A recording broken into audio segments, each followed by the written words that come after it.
So 2013 was a big year of transition. We had moved out of the physical gym location at the end of 2012. I just won my pro card in strongman, and at this point I had decided to make a shift in sort of direction of the company and focus, with more focus on building the online brand. So as far as coaching was going, I was doing online coaching for powerlifting. And then in-person coaching, I was entirely focused on training football players at this point. So I subleased some space out of a place called Pro Sport here in Orange County, and put together another group of high school football players to prepare them to go off to play college football. Looking back at that group now, there's two of the guys are currently in the NFL. I think they had 15 Division I bound players that year, with guys going to Washington State, Arizona State, Boise State, Colorado, Cal, Oregon State. So a lot of really good players, a lot of big, huge high school kids, particularly strong group of linemen that year, which was fun for me since that was my background. And simultaneously to training these guys, and I'd spend 2 to 3 hours a day, 5 to 6 days a week with this group, really tight-knit group of players that we had a lot of fun. I was also beginning to travel quite a bit and doing seminars all over the country. At that point, anyone that wanted a seminar was getting a seminar. So I'd do two in one weekend. Maybe like one in New York on a Saturday and one in Connecticut on Sunday. So there's a lot of red-eye flights, I didn't have quite the build-up of frequent flyer miles at that point that I do currently. So there was a lot of red-eye flights, a lot of middle seats, a lot of long weekends, but a lot of fun times, spreading the gospel of Juggernaut across the country, teaching people how to squat, bench, and deadlift. So that was a lot of fun.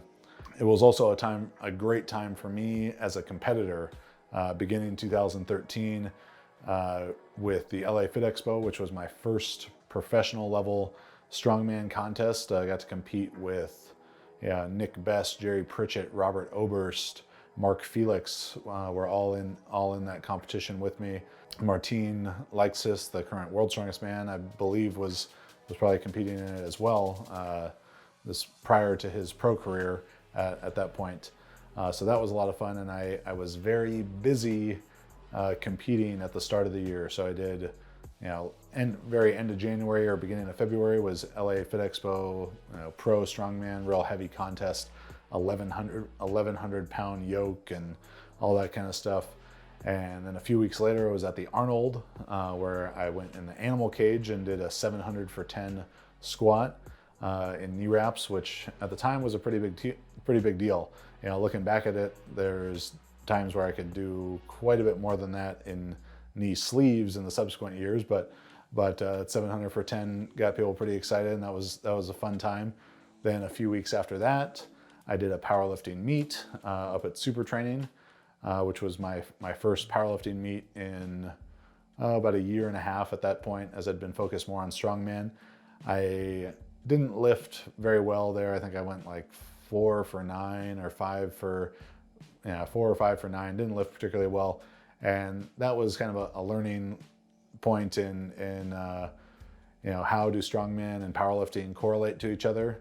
I was doing a lot of rep training in the squat, getting ready for that 700 for 10, and then simultaneously to that doing a lot of heavy strongman training, like getting ready to walk 1,100 pound yokes. And I thought that those two things were going to merge with each other to be able to squat into the 900 pounds.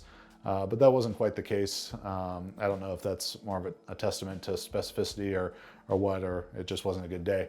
But did that in March, then turned around in April and did another strongman contest, Sin City Strongman in Las Vegas, organized by Nick Best, and that was another big contest, a Giants Live qualifier.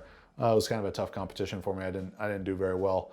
And then another 3 or 4 weeks later in May, did another powerlifting meet. So that, if you're following along, that's the first 5 months of 2013 were pro strongman contest, 700 for 10 squat in the animal cage at the Arnold, powerlifting meet, strongman contest, powerlifting meet. And that last powerlifting meet, I actually made a total PR. I think I told 2171, squatted 870. Was a good meet overall. Benched a PR, deadlifted a PR. So, I'm feeling good. I'm feeling strong, and got invited to go out to Australia to do the Capo meet, Capo, which was kind of the first meet that a lot of big-time international lifters were going to go and compete in Australia. And started training hard for that, and maybe the second or third week of the training, going through a deadlift workout, and felt like, on the first rep of deadlifts, I was like, oh man, my back hurts. Oh, second rep, it hurts more. Third rep more. Fourth rep more. Fifth rep more. And I locked out the fifth rep of this set, and it felt like I got tasered in the low back and kicked in the balls at the same time. And I can drop the weight and couldn't really take a big breath. My glutes were spasming, and ended up actually finishing the rest of the workout, which was just, some rows and stuff like that. And then already had an appointment scheduled with my chiropractor, and I didn't feel that bad. It hurt for a second, and then maybe adrenaline, or just because I was still warm or whatever, didn't feel that bad. But by the time I made the 10-minute drive over to my chiropractor's office, I remember turning the steering wheel of my truck to turn into the parking lot, and like the centrifugal force of my truck turning into the parking lot was so hard for me to fight against. Like, it was miserably painful to even do that. So at that point, we knew something was definitely wrong, likely some herniated discs. But unfortunately, the timing of that happened on a Wednesday afternoon, and about 36 hours later, I was on a flight to Chicago to coach a two-day seminar at CrossFit Chicago. So not great timing. If you've had back problems, you know how uncomfortable sitting could be. So I remember my flight out there was, I flew from Orange County to Phoenix, a quick hour-long flight, and then from Phoenix to Chicago. And the flight from Orange County to Phoenix, very uncomfortable. And I remember trying to get out of my seat in the plane and having to do like a full-on dip, on the armrest to be able to stand up out of my seat, and to actually stand fully upright, or as fully upright as I could. It must have taken 30 or 40 seconds.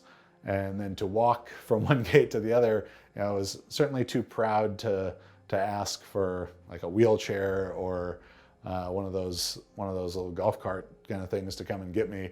So I just sort of shuffled along very gingerly through Sky Harbor Airport to get on the next flight and coach this seminar. And by the time I got back from that, got some MRIs, found out I had 2 herniated discs.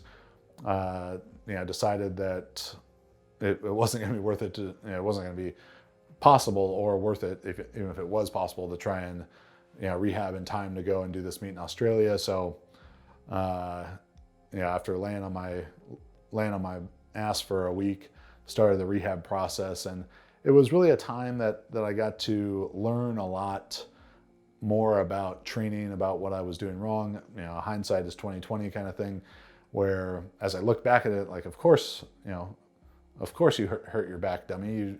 You were competing every single month, in putting 800-900 pounds, 1,000+ pounds on your back, and the kind of tissue quality was just degrading, even though I was getting a lot of treatment, and it made me re-examine some things I was doing in my training, kind of relearn how to squat in some ways, and deadlift and breathe and brace. And I ended up gaining a lot of really valuable information from it as a coach and athlete, as frustrating as it was to have to miss out on that competition and have to take time away from training. Another positive, though, that came out of it, besides kind of gaining this new understanding of technique and mobility and movement, and made some big changes to my program design during that time, was, since I couldn't train that hard, I had a lot more time to write and to continue being this content curator and content manager for JTSstrength.com, which was necessary because, again, we'd moved away from the physical gym and had made it more about the online business. So during this time, we started that transition in September 2012. In September 2012, the website was getting about 25,000 visits a month.